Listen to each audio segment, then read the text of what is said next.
In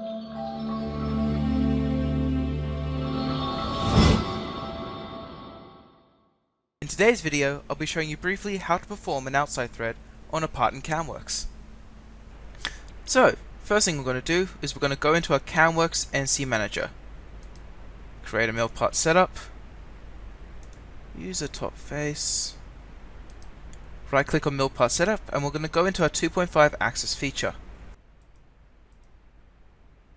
Now, we want our type to be boss, and we're going to select this top face. We're going to be threading this extrude here, so we're going to start from here, and our end condition is going to be this face over here. See how it covers it all? This is what we're going to thread.